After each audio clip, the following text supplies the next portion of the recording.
exciting session of the day, the vibrant intersection of tourism and the arts. This panel will explore how the arts and tourism sectors can work in synergy to boost cultural and economic growth, enhancing the visitor experience and enriching local communities. Our distinguished panelists for this session are His Excellency Firat Sunel, Ambassador of Turkey to India, Ambassador Abhay Kumar, DDG ICCR, and author, Mr. Padmpani Bora, Secretary of Tourism and Managing Director, ATDC Limited, Government of Assam, Mr. Anup Kutti, co-founder and creative producer, Zero Music Festival. The session will be moderated by Mr. Asad Lalji, Senior Vice President at SR Group, CEO of Avid Learning, and member of FICCI Tourism and Culture Committee. Let's welcome our panelists to the stage. Good afternoon, everyone, and welcome to the vibrant intersection of tourism and the arts. I have the difficult task of coming between you and lunch. I promise to make this conversation appetizing and not speak about gastro-tourism. According to a recent article in the New York Times, 2024 had been a record-breaking for global tourism. International arrivals surging to 1.4 billion, and as we enter into 2025, we are at the cusp of an even greater travel surge, with industry forecasts at 24% increase. Against that backdrop, Indian tourism sector has also witnessed a remarkable transformation. The Ministry of Tourism's report states that 7.68 million foreign tourists arrived between Jan to October of 24, and Indian foreign exchange earnings saw tourism rise 15%, reaching 26 billion in 2024. The World Economic Forum Travel and Tourism Development Index 24, India rank has risen to 39 from 54 in 21.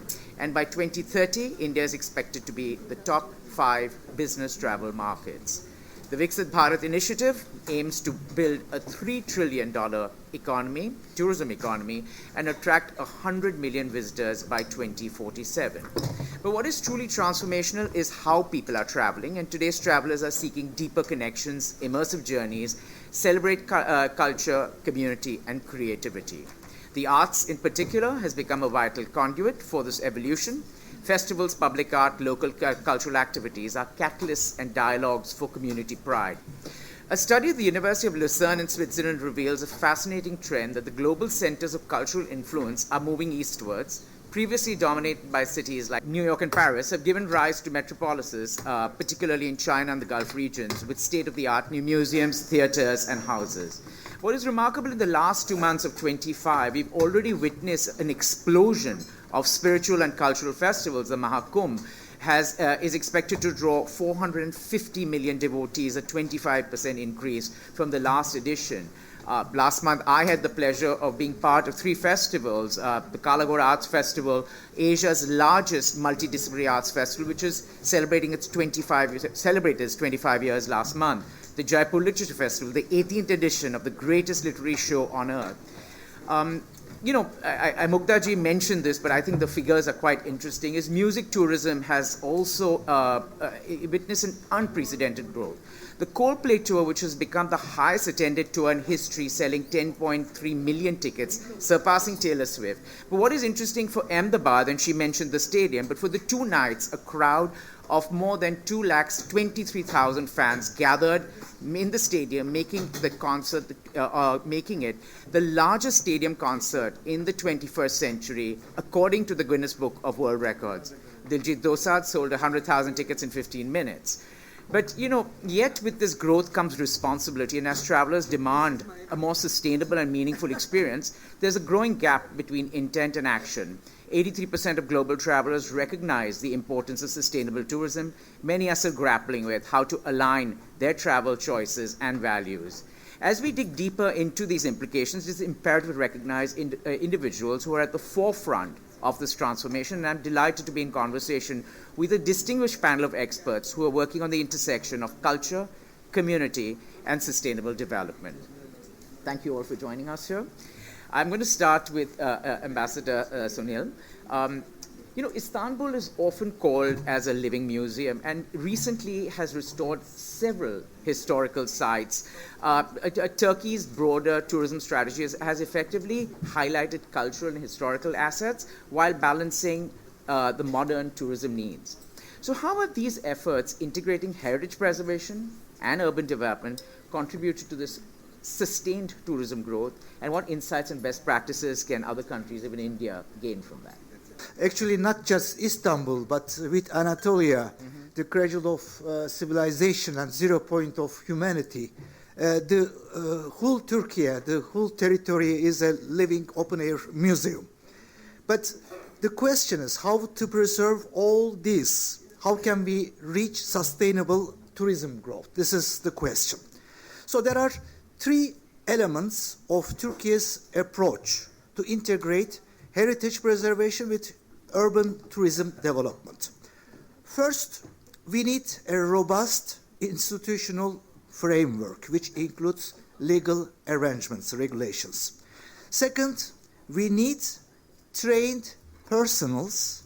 And third is an engaged public. I will explain shortly. So without these three elements, tourism does not become a sustainable growing industry. Let's start with institutional frameworks. So the institutional capacity must be strengthened by law.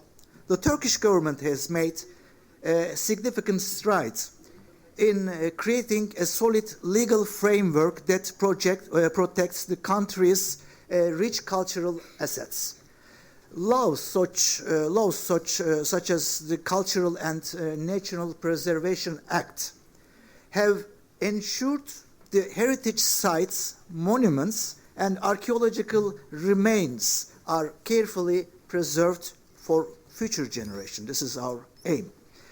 So through well-structured institutions, including Ministry of Culture and 34 city preservation councils and NGOs, Turkey has been able to balance modernization with preservation.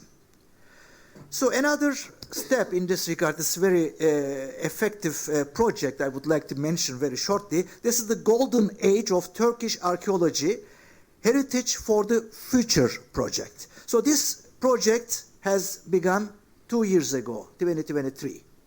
All resources have been mobilized to ensure that in the next 4 years, our cultural heritage, particularly our ancient sites, will be excavated, restored, and preserved. Our goal is to increase the number of ongoing archaeological excavation and projects from 670 to 800 within 2 more years. So the second element for sustainable tourism is skilled workforce in fields such as restoration, archaeology, architecture, and museum studies. So Turkey has invested in the education and training professionals who specialize in cultural heritage preservation. So restorers, architects, and museum curators are crucial in maintaining the authenticity and integrity of heritage sites while making them accessible and engaging foreign tourists. Their expertise ensures that restorations are carried out accurately, protecting the historical value of the sites. Now the third and the last element, is the engaged public. It's essential, especially for the younger generations, to understand the meaning of cultural heritage, to foster a sense of pride and responsibility, making them voluntary stewards of their cultural identity. We have educational programs that teach children and the youth about the importance of their cultural heritage. These initiatives encourage the younger population to actively engage with their history, ensuring that cultural preservation becomes a part of the national consciousness. So, ladies and gentlemen, when all these three elements are in place, tourism becomes a sustainable growing industry. Thank you for that and articulating it so clearly for us. Ambassador Kumar, as the Deputy Director General of the ICCR, you were responsible for the cultural events during India's presidency at the G20. G20 obviously provided India with an unprecedented platform to showcase its cultural heritage. What were some of the key takeaways from this global exposure, and how can we build on a sustained long-term tourism growth? Well, thank you for Sanjay for a warm welcome and for this question.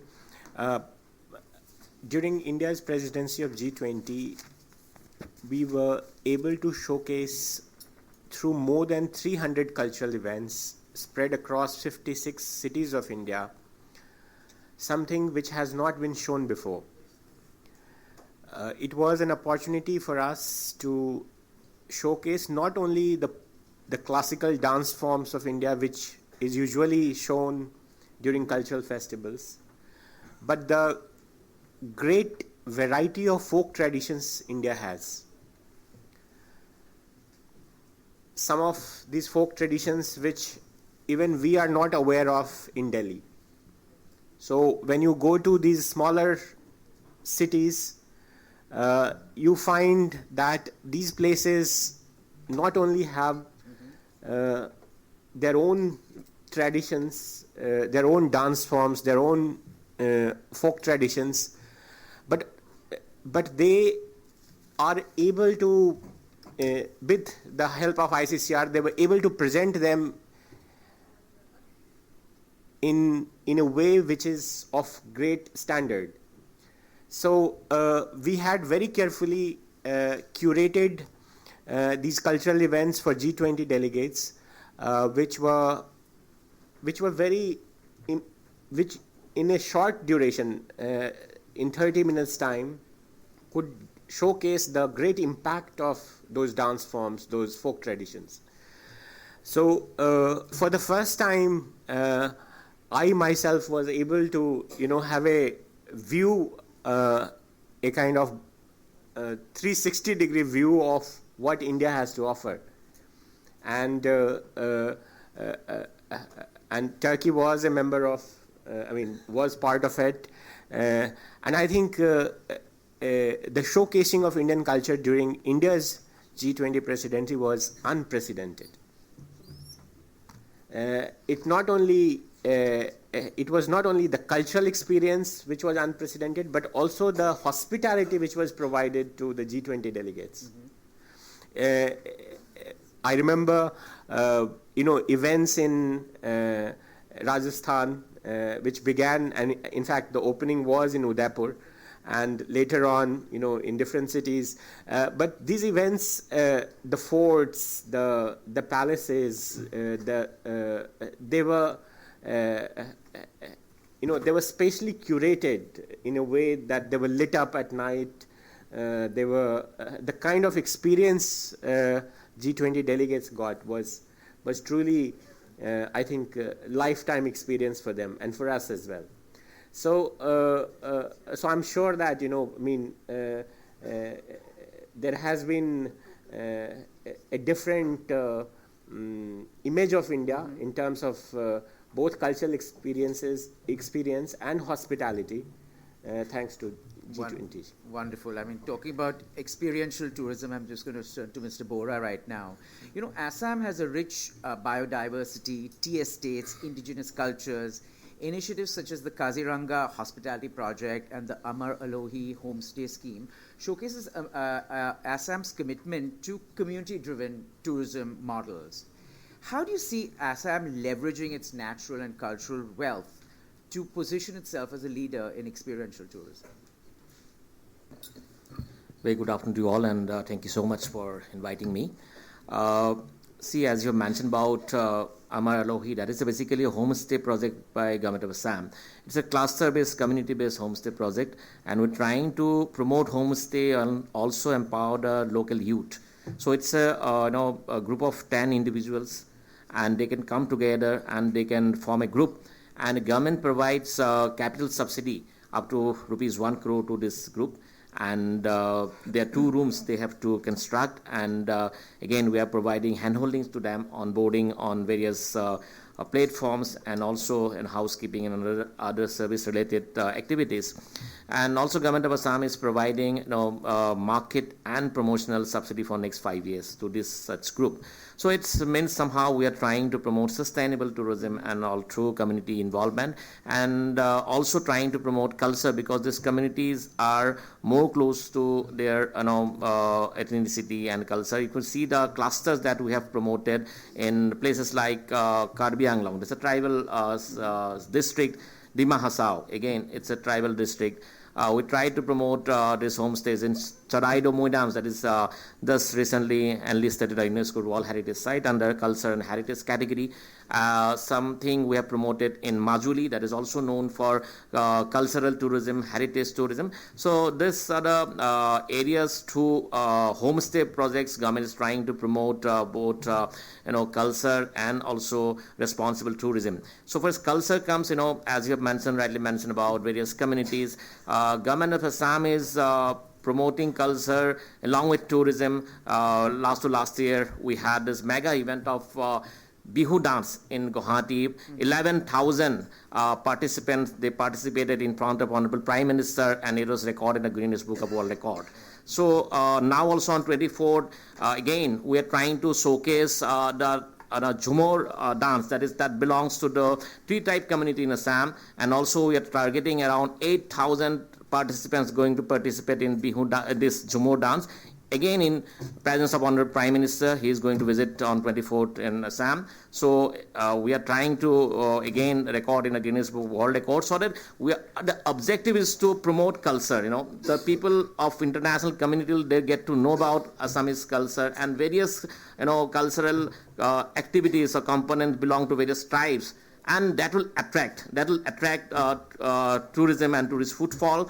I have to mention that recently we held this international tourism mart in Kaziranga. So government of India has supported that, and around 63 foreign bloggers and travel stakeholders they visited during this international tourism mart. So along with various discussions and B2B meet, we tried to showcase Assamese rich culture there. And I would mention that even U.S. ambassador, he went to the stage and danced with this Jhumur dance performed by these communities. So it means how culture is strong, so it can attract tourism to a very significant way. And so far as culture, because the theme of this event is culture and tourism, we are trying to promote heritage, culture. Saraido's Moidam's inclusion itself shows that commitment of the government of Assam, and also we are trying to beautification of various heritage sites, and also cultural tourism places like Majuli, which is known for rich Vaishnavite culture. Well, thank you for that.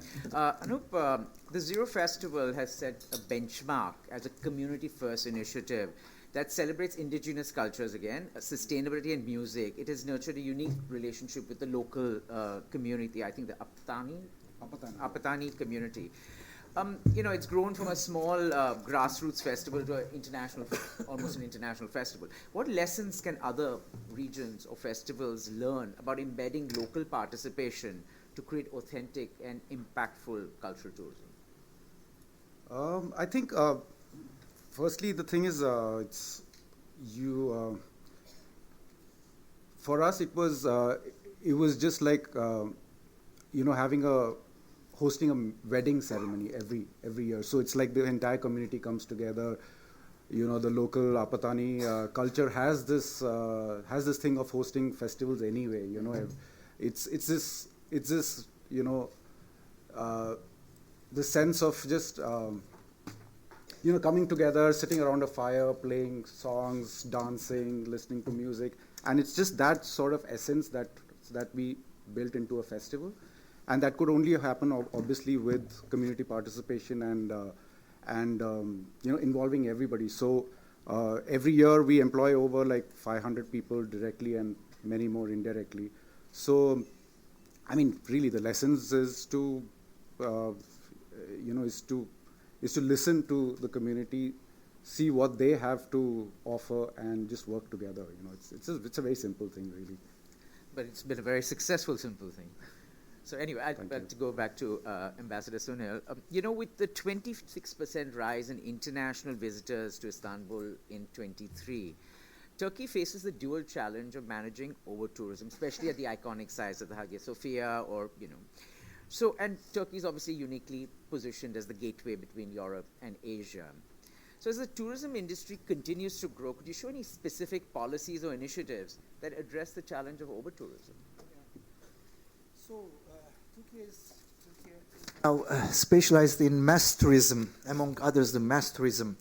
62.2 million foreign tourists visited my country last year. And Istanbul, with 17 foreign visitors, become a pivotal hub for cultural and heritage tourism. Now Istanbul is the most visited city all around the world. Of course, mass tourism has also its challenges, as you mentioned, the challenge of over-tourism. And Turkish government has taken some specific steps against this challenge. So we have developed visitor management plans for each registered and UNESCO World Heritage Site and monuments. This include iconic places like Hagia Sophia and the historical peninsula. So these plans focus on managing visitor flows, optimizing the distribution of tourists, and ensuring that the carrying capacity of each site is not exceeded. So we encourage local governments to actively involve in tourism strategies. The focus is not only on increasing tourist numbers, but rather the fostering of economic and social sustainability of local people. We integrate the needs, the rights and expectations of the local people into our tourism policies.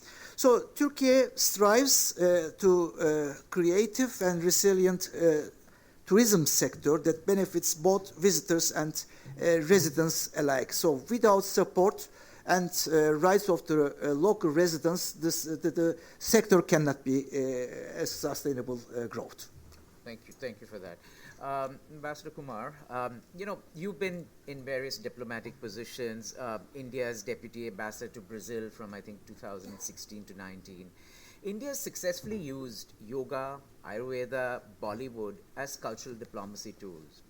So what are the next frontiers for India's cultural soft power on a global stage? Mike. Well, I think India has plenty of subjects, plenty of resources which could be equally successful as yoga and Bollywood. I think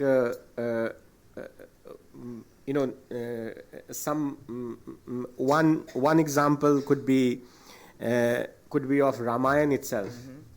The story of Ramayana is so enchanting. I was thinking today, I wonder if maybe the Ramayana could be performed by the Greek theater, and how beautiful it would be. It's an universal story, and so is Mahabharata, or parts of Mahabharata. Could be, Buddhism particularly. I think in India there is so little awareness about Buddhism. And how much Buddhism has contributed towards global good. I've just written a book called Nalanda: How It Changed the World, and it's about the contributions this great university made. From the idea of university itself, the evolution of the idea of university from the journey of a vihara into Mahavihara, and how the idea traveled all across the world. So there are plenty of things in India. I mean, these are just some examples. Literature, particularly, there are some countries who are literary superpowers. I would give an example of Ireland and Poland. They have a few very well-known writers, but they act as literary giants on the global stage. India, particularly, I think, has much more than.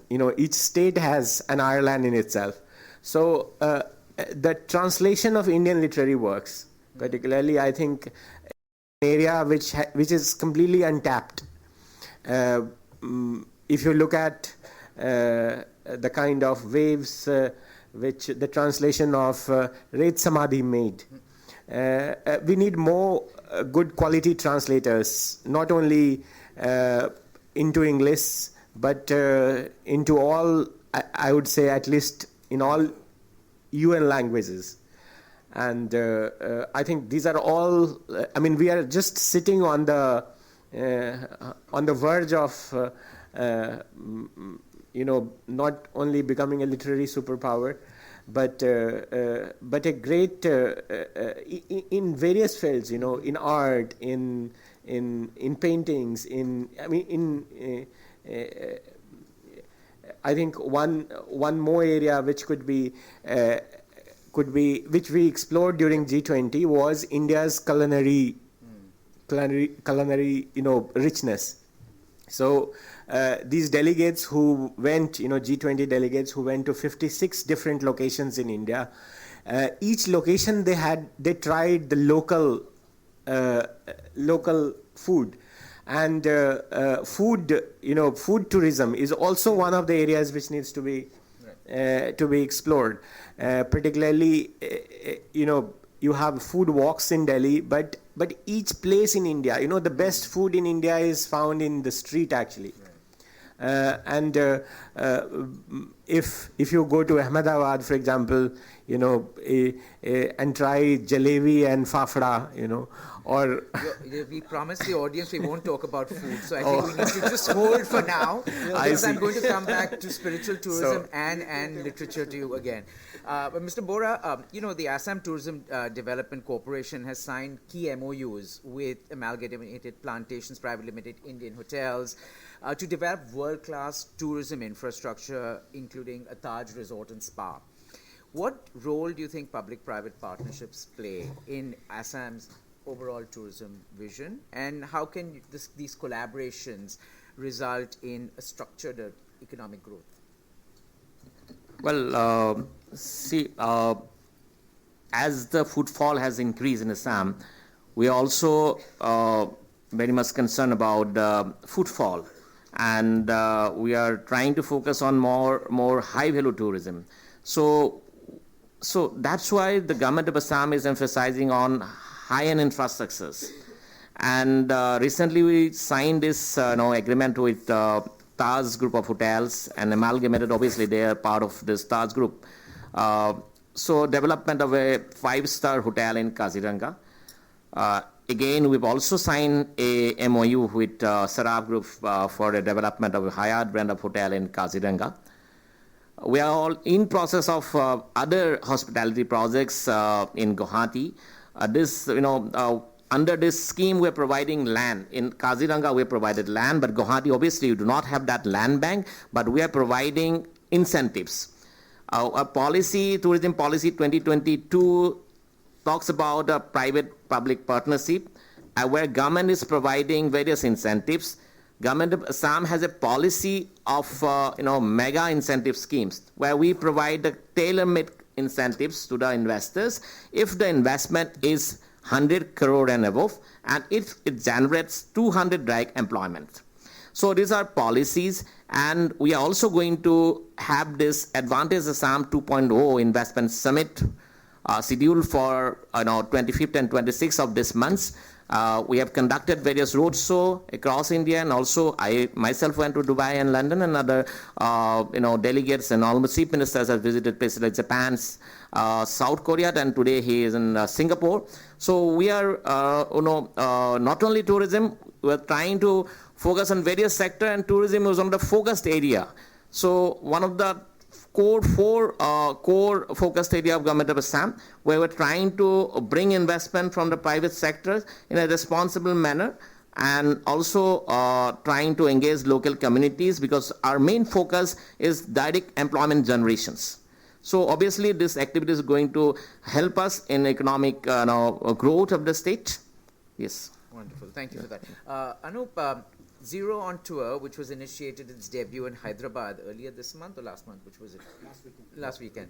Indicates its expanding influence. You very humbly said it's just a small festival, but it's got a local, but it's got a lot of international appeal. So how do you see this festival evolving in the future, especially when scaling, while preserving its roots? Yeah, so the thing is, we realized after 10 years, actually 12 years, that you can only scale up to so much within Zero, because it's also an ecologically fragile place. And when we started, there was just 2 homestays, 1 hotel, and maybe 1 campsite. Now there are about 15 hotels, 100 homestays, and 200 campsites. So that can just about accommodate 14,000 people. Anything beyond that, we've always grown organically. We don't push too much marketing, because we also realize that people, if they come to Zero, they should have a good place to stay. There should be water, there should be food. So since we figured that we can only scale so much within Zero, we figured why not take the values of Zero and take it out on the road. And that was an experiment. We did it in a very small fashion over the past couple of years, but this year we did a full-fledged festival in Hyderabad. We took over the space called Taramati Baradari, which is a heritage spot, usually known for sit-down formal classical music. So when we did this festival there, it's Hyderabad is too well behaved, so they didn't know what to do, and we literally had to tell So it's also a cultural thing. So we had to tell people it's okay, you can take your drinks, you can sit and watch the show, and you can go back to the bar. And day 1 was formal, day 2 everybody let loose, and I think we got something going. You think you'll ever take this abroad? Maybe. Just asking. Follow JLF. Yeah. All right. Ambassador Suni, Turkey is home to many festivals, including the Istanbul Biennale, the Antalya Film Festival. And these festivals not only showcase Turkish creativity, but also international collaborations. So could you elaborate on how festivals contribute to the cultural diplomacy and creative tourism for Turkey? Yes, be it a literary festival or a film festival or a cultural festival, festivals always build bridges between the peoples and nations. And in Turkey, we have also a lot of festivals, world-class festivals, and not only in Istanbul, it's beyond Istanbul. In other cities like Ankara, Istanbul, Antalya, we have very famous ones like Antalya Golden Orange Film Festival, Izmir International Fair, Silk Road Film Festival, Ankara Music Festival. So they are very well known.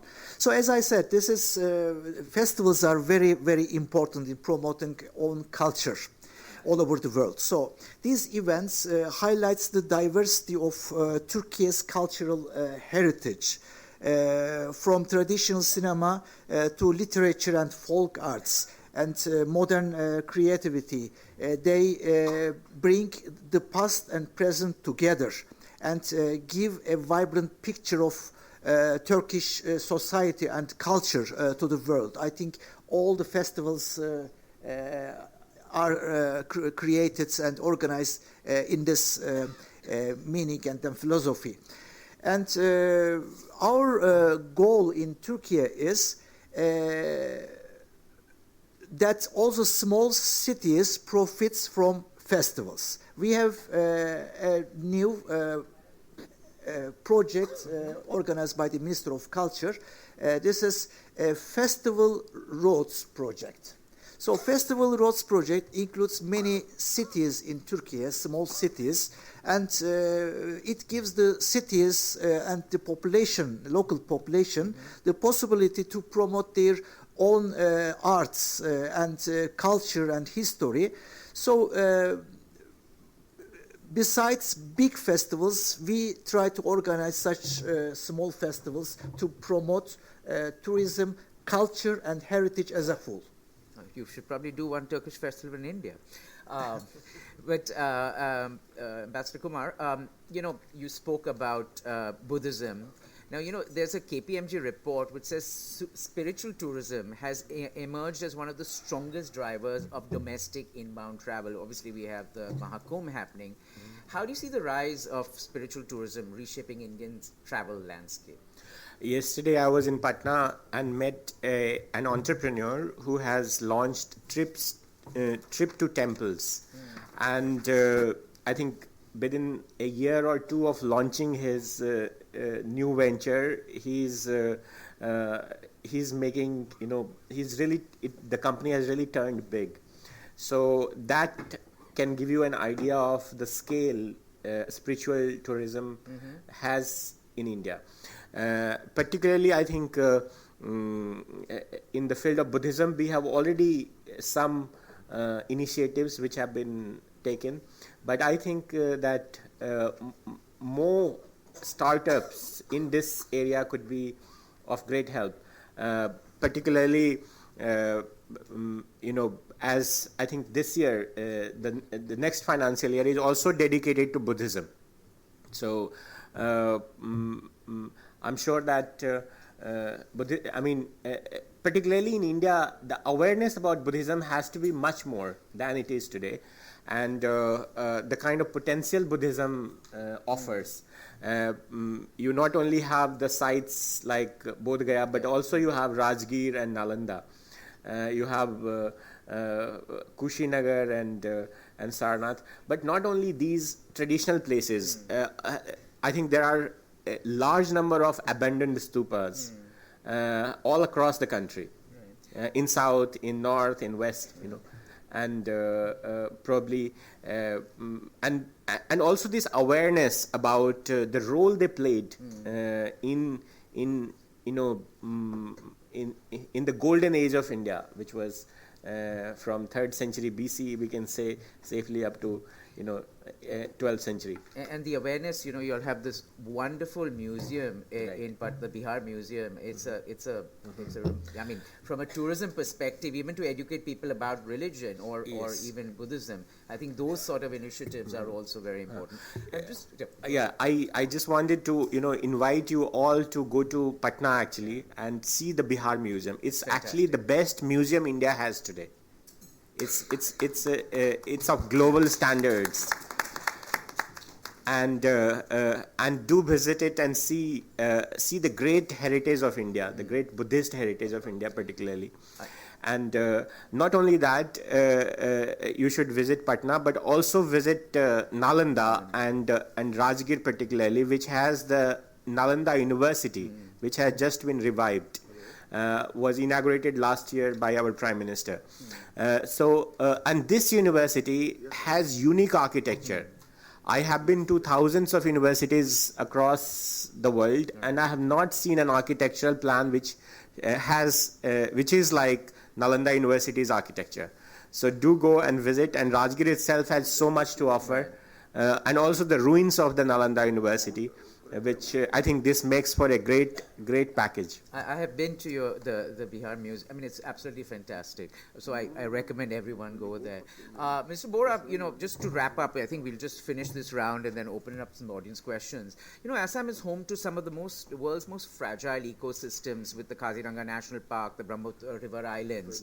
With increased tourism brings economic benefits, but it also brings concerns on sustainability and over-tourism, which we've discussed in Turkey. How is Assam balancing its tourism development with sustainability?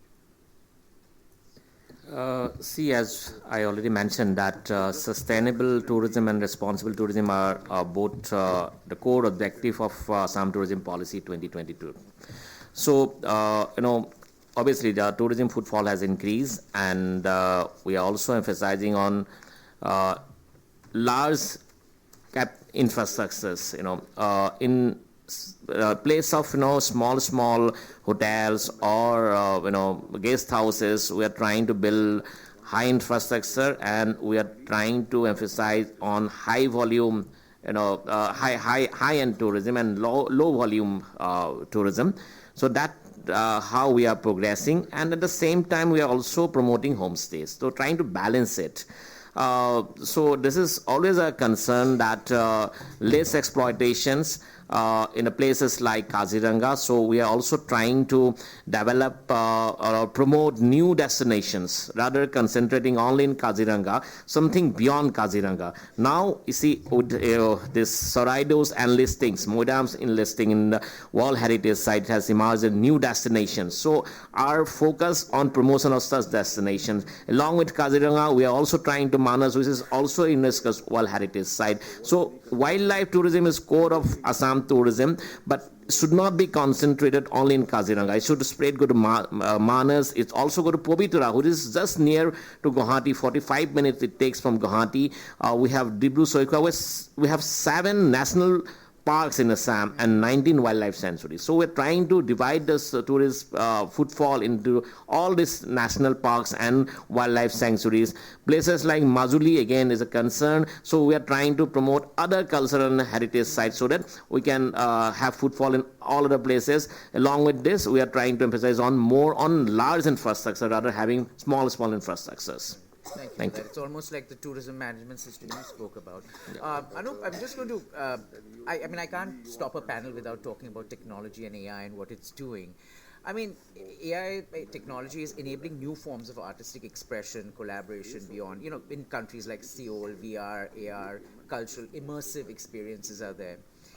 How can digital technology and virtual experiences shape the future of tourism in India? I don't know if I don't know how it will shape the future of tourism, because the thing is, in-life experience, and this is something we realized even during the pandemic and after the pandemic. During the pandemic, metaverses and all these things were so big, and we also tried to do an online festival. But you realize at the end of the day, in-person, nothing beats in-person experience. This feeling of coming, again, this whole primal thing of coming around a fire. Somebody sings a song, somebody dances, there's somebody grilling food. That experience can, nothing comes close to it. So while technologies probably can be great to sort of create art and be tools for other back-end stuff like ticketing or, more like sort of fan to artist things, but I think nothing beats in-person experiences. All right, you're not a tech enthusiast, but that's okay. Okay. So before I wrap up, should I just open it up to some questions? Anybody has any? My name is Anwar Huda. I am the chief editor of my magazine Selfie Times. We publish post-event reports of FICCI and PhD Chamber. So my question is directed at His Excellency Mr. Firat Sunil. Assalamu alaikum. My name is Anwar. What are the recommendations? Since Turkey is number 1 in tourism, so what recommendation would you suggest for India? Are both countries, what can they learn from each other? So best practices to strengthen creative industry of both countries, especially India. And another question, another thing is lack of accessibility and last mile connectivity are the 2 main reasons that are hampering, the growth of tourism, especially at heritage sites. It's not, many sites are not inclusive. For wheelchair users, elderly, so injured persons. So these are 2 questions. Thank you very much. So what made Turkey number 1 destination globally? This was a long process. We have been working for this for half a century, I can imagine. When I was a child, I witnessed the development. So this is a long and arduous process. We have, of course, advantages. Turkey is a very beautiful country with several climate zones. You can go to the beach, and in the same time, just hundreds miles away, you can go to ski. And Turkish history, this is one of the oldest all over the world. It is the beginning of the humanity, the Göbekli Tepe excavation. They just bring the first man-made temple on the surface. It's 11,000 years old, 5,000, 6,000 years older than Egyptian pyramids. So, and natural beauty as well. I don't need to tell because it's very well known by Indian tourists as well. So we have advantage. We have physical and natural advantages. And we use this advantage in a very rational and reasonable way. What we need to develop the tourism? First, we didn't focus only on one specific area of tourism. Okay, mass tourism is well developed in Turkey, but we have historical tourism, culture tours, just sport, and even adventure tourism, city tours. So we can offer specific tours and different interest to all interested parties. This is one point. And second one is the quality. Tourists, they, even when they are just adventure tourists, they like to be kept in security and comfort. So two issue is very important, and we were very, very successful in this regard. I think this is the secret. Tourists want good accommodation and good connection, transportation. So our hotels in Turkey, starting from hostels to five-star hotels, very well developed. In Antalya, every year Antalya is visited by tens of thousands of tourists, but in Antalya, southern Turkish Riviera, we call it, there are more than 500 five-star hotels or resorts. And the connection in Turkey and from Turkey beyond. This is very important because it is very strategically located. Within 3 hours of flight, you can reach all the Europe, Russia, Middle East. So it makes a touristic hub, Turkey, and the flight connections. This is also very convenient. So these two things are very important, and we are successful in this regard. Wonderful, thank you. Another question, anybody? Anup, my question is regarding the Zero Festival. Zero Festival has a family of festivals. So you have the Zero Literary Festival and the Zero Film Festival. So are you planning to add siblings to your family of festivals in Zero? I don't know, it depends, because initially when we started it was just music, but as we sort of grew over 10 years, we realized that people were coming for more forms of art and celebrating more art. So Literary Festival was more of a community outreach program for us. We did it with the local college called St. Claret College. Because we realized so many creative people were coming to the festival anyway, so it'd be great if they could meet the youth of Zero and sort of impart some skills. Zero Film Festival was last year. I don't know, maybe we could do a Zero Tech Festival. I am a tech enthusiast, by the way. That's why I asked you the question. But thank you for that. Guys, we are inching lunchtime. What a wonderful panel. India, culture, tourism, obviously the intersection, as Mugdha-ji so eloquently did in her opening remarks. It's so important to leverage what we have, to use the creative economies, to use culture, whether it's through tourism or whether it's through production and actually creative processes, making of stuff. I have so many more things to ask you all about. You had talked about books and, the whole about literary tourism. And, they do it all over the world. Why aren't we doing it here? But that's for another panel. Thank you so much for being here. Thank you for the audience. Now, I promise you all will have lunch soon. So